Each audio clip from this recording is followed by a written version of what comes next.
Mark Van Doren said, "Bring ideas in. Entertain them royally, for one of them may be the king."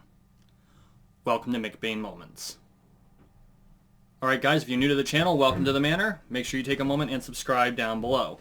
We are on the road to 13 million subscribers, one subscription at a time, so make sure you subscribe. Also, consider going to patreon.com/Julian McBain if you'd like to support my work. Any assistance you can give would be appreciated. Okay. Bring ideas in and entertain them royally, for one of them may be the king. What does it mean to be the king when you're an idea?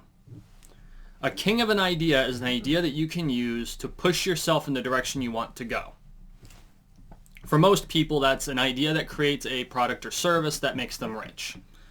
And we have a lot of people who have managed to do that. You have Jeff Bezos, who created this idea of Amazon and is now the richest man on earth. You've got Steve Jobs, who created Apple. You have Bill Gates, who created Microsoft, although arguably off the back of Apple. So these ideas were formulated, and they percolated in the minds of the people who came up with them. And they figured out, how can I use this idea to push myself forward in the direction I want to go? And that's not always the easiest thing to figure out. It takes time. You've got to figure, okay, I've got this idea. I want to make this widget. Well, in order to make this widget, I need to make sure the widget's actually going to work the way I want it to work. Okay, does the widget solve the problem that I'm looking to solve with the widget? Because that's the thing. I think that's the biggest thing that people run into. They want to invent the something, but they don't know the problem they're trying to solve with the something. Right? And so they go out to create a widget, and they might even succeed in creating the widget, but because the widget doesn't solve a problem that needs to be solved, they don't get anywhere.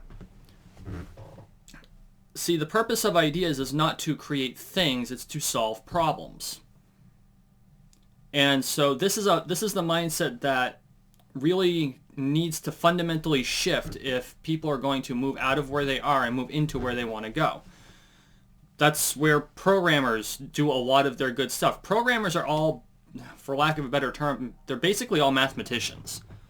They use mathematics because that's what programming is. It's discrete math, I think is the term. This is the name of the class that I took where I started really understanding what it took to be a programmer.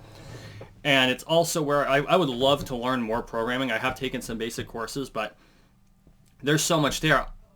I don't know if I have the patience to do it, so I haven't dedicated much time to it. That's on me. But if you look at it, they use mathematics to solve problems. Those problems are solved through programs. Those programs are the widget, the product that they use in order to solve the problem. That's what makes them money. And that's why programmers are so in such high demand right now, because they solve problems. So when you're looking for an idea, when you're looking for a way to push yourself forward, look for a problem to solve. Take all the ideas of what could solve that problem and figure out which of those ideas is the king. And then determine, is this something that I can do? Because you could say, okay, well, we're trying to figure out how to make it from here to Mars. Well, obviously, there's a number of solutions to that. You can come up with engine ideas and things like that.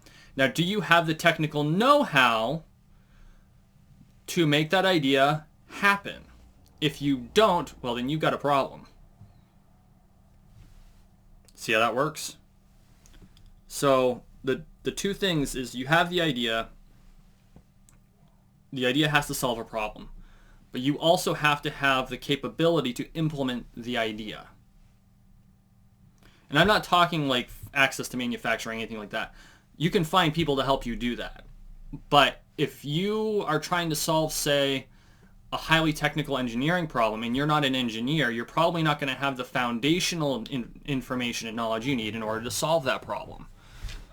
So it's all a matter of figuring out not only what ideas are necessary, but figuring out what your capabilities are. And then if you think of something outside your capability, is it a gap that you can span?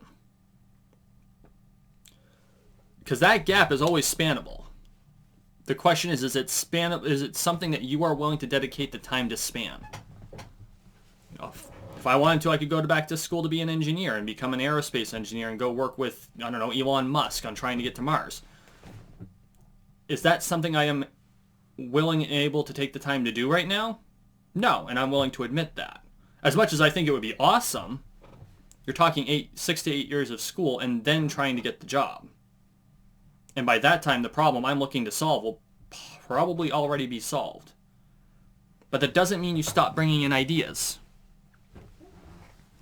So pull in all the ideas. Play with the ideas, even if they're outside your capability.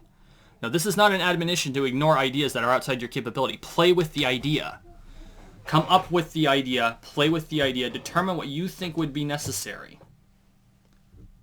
Eventually, you're going to run into an idea that solves a problem that you are perfectly capable of solving. There's your king. And you go, oh, I know how to solve this problem. And so you come up with the methodology or the widget or the system or whatever you want to call it. And you have your king. And you solve the problem for a whole bunch of people. Bring ideas in and entertain them royally. For one of them may be your king. This has been a McBain moment.